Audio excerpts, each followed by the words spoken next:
अब pre security और security के बाद हमारे पास थर्ड फेज़ जो आएगा वो है ट्रांजिशन का फेज़। ट्रांजिशन में क्या होता है कि जब आपका अमीलोब्लास्ट जो कॉलमनर था वो अपने साइज़ में रिड्यूस हो जाए, वो कम साइज़ का हो जाए, और जब जो उसकी सिक्योरिटी प्रोसेस, ड्रोन प्रोसेस वगैरह बने थे वो सब खत्म हो जाए, अब वो सिक्रीशन नहीं कर रहा, उसने जो मैट्रिक्स बनाया था उस मैट्रिक्स में भी कमी आएगी। तो ये सब ट्रांजिशन फेज़ की निशानी की ट्रांजिशन फेज़ स्टार्ट हो गया। ठीक है, हमारे पास जो बनता है शुरू में इनेमल जब यहाँ पे ले डाउन हुआ था सिक्योरिटी फेज़ के अंदर, तो उसमें बहुत ज़्यादा कंटेंट था वाटर का और प्रोटीन का, लेकिन मिनरल का कंटेंट, वाटर कंटेंट और प्रोटीन कंटेंट ज़्यादा था, लेकिन जो मिनरल का कंटेंट था ना वो कम था। तो मिनरल का कंटेंट ज़्यादा होना चाहिए क्योंकि वो ज़रूरी है कि वो हार्डनेस के लिए, इनेमल की हार्डनेस के लिए कि मिनरल का कंटेंट ज़्यादा हो। तो अब ट्रांजिशन फेज़ पढ़ेंगे, मैच्योरेशन, पोस्ट मैच्योरेशन, सब में हम यही पढ़ेंगे कि मिनरल का कंटेंट कैसे बड़ा होगा, किसी के कैसे ज़्यादा होगा इसके अंदर।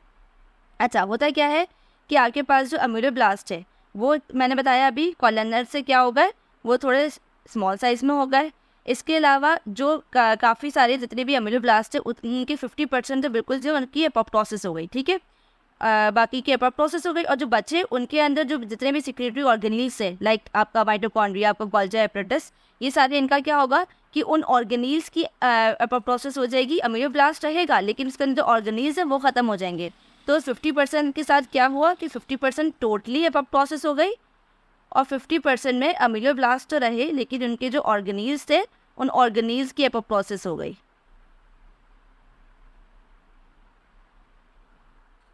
और इसी ट्रांजिशन फेस में अगर हम देखें, इसी पॉइंट के ऊपर जो इनेमल ऑर्गन था आपका, उसके अंदर जो है ना आपकी ब्लड वेजल्स आना स्टार्ट हो जाएंगी। लेकिन ये ब्लड वेजल्स जो है ना ये नीचे से आएंगी, क्योंकि ये पल्प में होती है ब्लड वेजल, हमें पता है, तो वो यहाँ पे आएंगी, लेकिन वो स्लेट रेटिकुलम में जाएंगी, क्योंकि स्लेट रेटिकुलम क्या होता है आपका एवेस्कुलर होता है, तो वहाँ तक नहीं जाएंगी, बस वो यहाँ तक रहेंगी। तो ट्रांजिशन फेज में क्या हो रहा है, एक तो हाइट रिड्यूस हो रही है और आपका जो है वो एपोप्टोसिस हो रही है ऑर्गेनील्स की, अमीब्लास्ट की अपनी।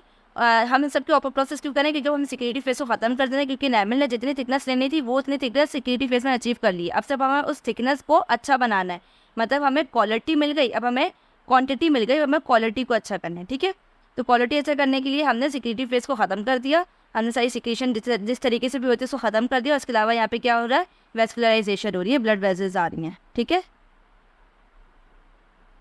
फोर्थ फेस होगा जिसके अंदर जो है मैच्योरेशन फेस। मैच्योरेशन फेस के अंदर हमारे पास मैंने बताया था कि क्वालिटी को अच्छा होना है। जब आपके पास बना था सिक्योरिटी फेस में जो इनेमल मैट्रिक्स बना था उसके अंदर था आपका 60% था आपका वाटर और 25% था आपका ऑर्गेनिक मटेरियल, 25% था आपका ऑर्गेनिक मटेरियल, और आपका जो इनऑर्गेनिक मटेरियल था वो था 15%। लेकिन इनेमल को अच्छा करने के जो इनेमल आपका एक मेच्योर इनेमल जो होता है जो आपके दांतों में है, वो आपका क्या होता है उसके अंदर इनऑर्गेनिक मटेरियल ज़्यादा होता है। तो इसलिए हमें वाटर का कंटेंट और ऑर्गेनिक मटेरियल को हमें कम करना होता है। जो कम होने के बाद कितना रह जाता है कि आपका जो वाटर है वो 3% रह जाएगा और जो आपका ऑर्गेनिक मटेरियल है वो 1% रह जाएगा, जबकि जो इनऑर्गेनिक मटेरियल है वो बढ़ के 96% हो जाएगा। तो हमें ये बढ़ाना है, बाकी इन दोनों को हमने कम करना है। तो ये कम कैसे करते हैं कि आपका जो इनेमल मैट्रिक्स है उसके अंदर कैल्शियम को रिटेन करवाते हैं, फॉस्फेट को रिटेन करवाते हैं और बाइकार्ब को रिटेन करवाते हैं, और यहाँ से आप वाटर को रिमूव करवाते हैं और प्रोटीन को रिमूव करवा देते हैं। तो ये दोनों काम कैसे होते हैं कि आपके पास जो अमीलोब्लास्ट है जो ट्रांजिशन फेस में था उसके अंदर एक एंजाइम बनना स्टार्ट होता है ट्रांजिशन फेस के अंदर, उसको कहते हैं सेराइन प्रोटीएस। प्रोटीएस से पता चला है कि उसको प्रोटीन की डिग्रेडेशन करनी है। तो होता क्या, ये इनेमल मैट्रिक्स है, इसके अंदर पड़े हुए हैं प्रोटीन। इन प्रोटीन की जब ये आगे डिग्रेडेशन करेगा तो ये कम होते जाएंगे, और यहाँ पे ट्रांजिशन फेस में जब सिक्योरिटी फेस में इनेमल ले डाउन हुआ था तो उसके अंदर कम थे लेकिन थोड़ा बहुत इनऑर्गेनिक मटेरियल तो था। अब वो यहाँ पे फॉर एग्जाम्पल पड़ा हुआ है in a form of the crystals. जब यहाँ पर प्रोटीन कम होना स्टार्ट होगा डिग्रेडेशन की वजह से, तो ये क्रिस्टल अपने साइज़ में इंक्रीज़ करना स्टार्ट करेंगे। जब क्रिस्टल के साइज़ में इंक्रीज़ होंगे तो ये ज़्यादा एरिया कवर कर लेंगे इनेमल का इस तरीके से, तो इसलिए इनका कंटेंट बढ़ जाएगा और जो आपके प्रोटीन थे उनका कंटेंट कम हो जाएगा। मैच्योरेशन फेज के अंदर जो अमीलोब्लास्ट होता है ना उसमें दो तरीके के आपके पास बॉर्डर्स बनते हैं। एक बनता है रफल बॉर्डर, ये अमीलोब्लास्ट कन्वर्ट हुआ, एक होता है रफल बॉर्डर और दूसरा होता है स्मूथ। इसमें किसी किस्म की कोई इन्विजिनेशन नहीं होती प्लाज्मा मेम्ब्रेन की। रफल बॉर्डर का काम क्या है, जितने भी प्रोटीन्स हैं, जितने भी वाटर है, उन सबको डिग्रेड करना, ठीक है। और स्मूथ एंडेड का काम क्या होता है, जितना भी इनऑर्गेनिक कंटेंट है उसको इंक्रीज़ करना।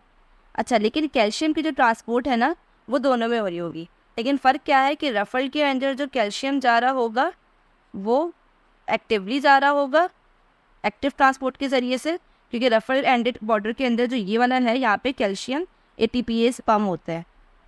ATPase पम्प का मतलब क्या है कि यहाँ पे जब कैल्शियम जाएगा तो ATP खर्च होगा, तो ये एक्टिव ट्रांसपोर्ट हो गई। और जो स्मूथ में जाता है वो डिफ्यूजली आपका कैल्शियम अंदर जाएगा डिफ्यूजन के ज़रिए से। अब डिफ्यूजन के ज़रिए से कैसे जाएगा कि अमीलोब्लास्ट जो थे वो डिस्टल एंड के ऊपर भी, जैसे मैंने प्रॉक्सिमल टर्मिनल वेब बताया था, कौन से फेज में बताया था, प्री सिक्योरिटी फेज में। इसी तरीके से जो टर्मिनल फेज, ये आपका जो बेजल एंड है उसके ऊपर भी, सॉरी डिस्टल एंड जो है उसके ऊपर भी एक वेब बन जाता है। जब सारे अमीलोब्लास्ट यहाँ पे आपस में मिलते हैं, जब आपका टोम्स प्रोसेस का ख़त्म हो जाता है, तो ये सारे अमीलोब्लास्ट के पास यहाँ पे भी एक जंक्शंस बन जाते हैं, वही डेस्मोसोम के जंक्शंस होते हैं, तो इसको हम कहते हैं डिस्टल टर्मिनल वेब, ठीक है।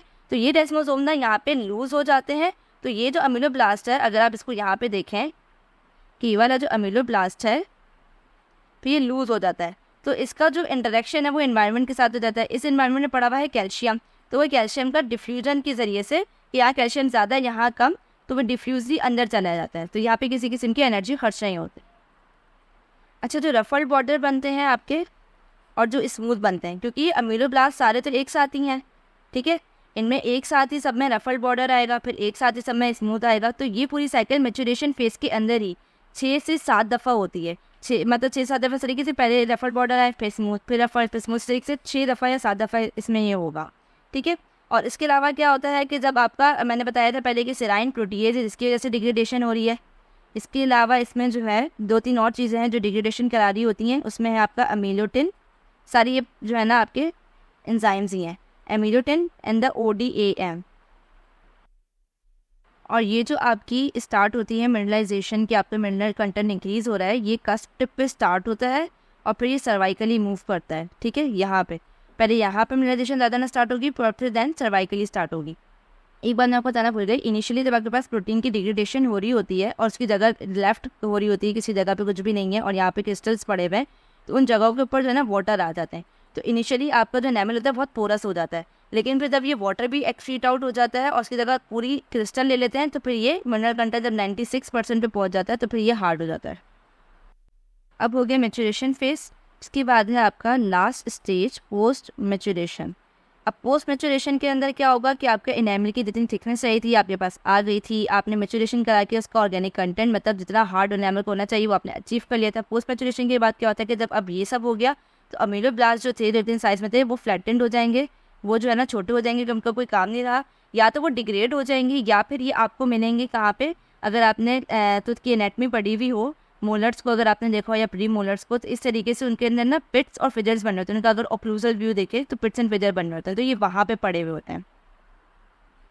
फिर आपके पास एक बात हुई कि प्राइमरी इनेमल क्यूटिकल बनता है। प्राइमरी इनेमल क्यूटिकल क्या होता है कि आपके पास ये अमीलोब्लास्ट है, जो कि आप समझने का अगर ये इस तरीके से हो गए और नीचे इन्होंने आपका इनेमल ले डाउन किया था, ठीक है, सारा इनेमल बना था, तो यहाँ पे एक प्रोटीन की लेयर बनेगी, इसको आप कहते हैं प्राइमरी इनेमल क्यूटिकल्स, ठीक है। अगर आप उसको माइक्रोस्कोपिकली देखें तो आपको ऐसा लगेगा जैसे ये बेसल लैमिना आ गया वापस से, या आपको लगेगा जैसे ये कोई मिनरल कंटेंट ये जो अमीलोब्लास्ट से रिलीज हुआ है। अब क्या होता है, ये प्राइमरी इनेमल क्यूटिकल और आपका जो पीछे इनेमल ऑर्गन में अमीलोब्लास्ट बन रहे थे और इसके अलावा आपका डेंटिन बन रहा था, तो जब ये सब बन जाता है तो आपके पास जो इनेमल ऑर्गन होता है ना, इसकी बनने के बाद यहाँ पे इनेमल बन गया है, नीचे डेंटिन बन गया, पल्प बन गया होगा, तो ये थोड़ी सी रिड्यूस फॉर्म में रेटिकुलम या एक्सटर्नल इनेमल एपिथेलियम ये पड़े हुए होते हैं, तो उसको हम कहते हैं रिड्यूस इनेमल एपिथेलियम।